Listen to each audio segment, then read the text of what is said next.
Guys, I'm James and welcome to my channel. But before I continue, remember to give me a thumbs up, subscribe to my channel for future updates, and you will be good to go.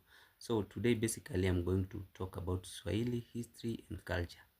That is basically the Swahili as a language, the history, how it came to be, and the culture of the people now, the way people go about their daily life. So I'm going to major on first on the Swahili history so that we understand where Swahili as a language came from. So at first, Swahili is like a name which were given to the locals by the Arabs who were by then trading along the Eastern African coast. I think you remember about the long time trade, the Indian Ocean trade. So the name came like when the Arabs came, they asked the indigenous or the local people, who are you people? And the people were like, we are the people of this ocean. That is direct translation though.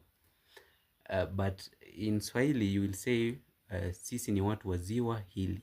Ziwa hili. So ziwa hili came to be Swahili. Ziwa hili basically means we are the people of this ocean or lake, the way you will call it, but that's it. So that's how the name Swahili originated. Now let us dig deep on how this Swahili came to be. As you all know, a language is basically owned by a certain group of people. Let me say a community. Each and every language you will talk about, it is basically owned by a particular group of people in the society or a community at large. Let me speak of English. We have the English people, though the language has spread worldwide, so it is an international language. French or any other language. Basically, Africa has many languages in it.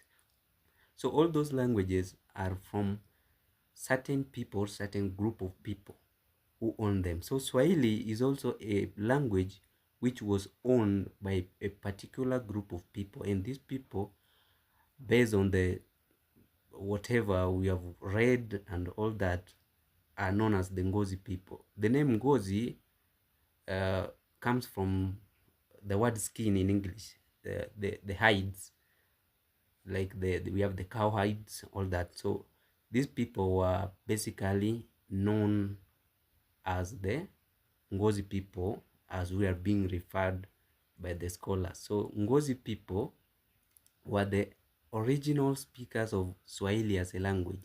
So Ngozi people used to make many of their artifacts, like let me say the clothes, the ropes. So they will use the hides to do that. So that's why they were referred to as the Ngozi people, which basically in English means hides or skin, the way you will call it, but that's it. So Ngozi people are the original speakers of Swahili. Now from the Ngozi people, Swahili spread across the coastal region of Eastern Africa. That is from Lamu, Malindi, Mombasa, Dar es Salaam, all that area. So these people, like I think you have heard of the migration that was happening back then. So these people migrated from Somalia, which was the original homeland, and they decided to move downwards. So from Somalia, they came to Kenya, and others went to Tanzania, downwards to Zambia, downwards. But basically, you'll find most of the Swahili people in Kenya and Tanzania. That is their base, mainly. So that's how the people spread. And now, coming to the spread of the language, this was done basically through trade, because they were trying, while trading, as you all may understand, you may need a language which will connect you guys while trading. So language is like an interconnection. While doing your trade, you must need a language to communicate to the other party and this other party, so that we can come to agree on how we are going to do things. So Swahili spread through trade, you can say that, as the local people were trading with the now for the because Swahili is mainly based at the coastal region. So while they were trading with those who are now in country, those who are based inside now the country in, so they were like exchanging words. So those people, for them to trade, like a good example in Kenya is like the Kamba people. The Kamba usually traded with the coastal people. So they will borrow some words which basically happen due to interactions among communities, and that's how Swahili turned out to spread. I won't explain much of that, but that is another big topic to speak about. And also we have missionaries also did their part, like John Redman, if you have read about history, spreading the gospel, the Christian gospel, translating the Bible from English to Swahili so that the indigenous people can understand. That's also another way that Swahili was promoted or pushed to other people. Now, we are going to look on other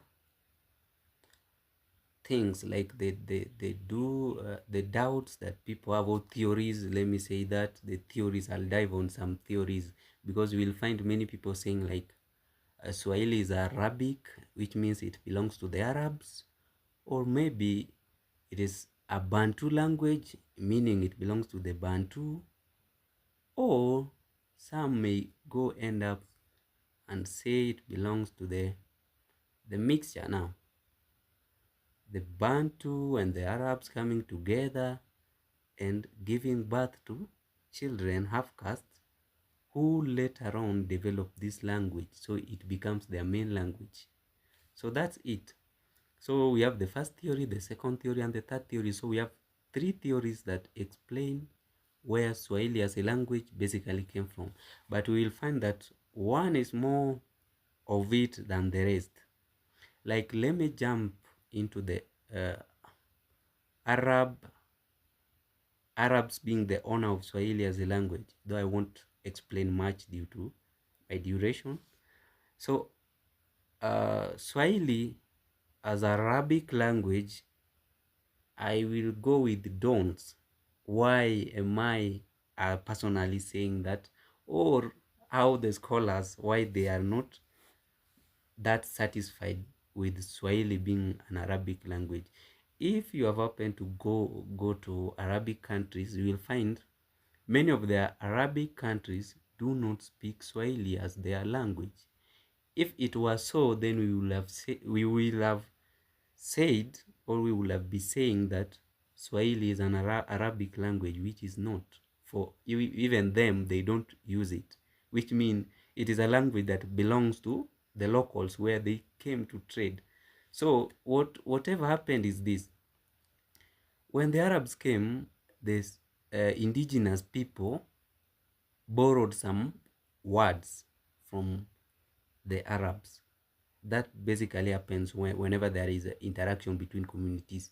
So that's what happened. These local people borrowed some words and took them and make them to be like they structured them to be in Swahili form.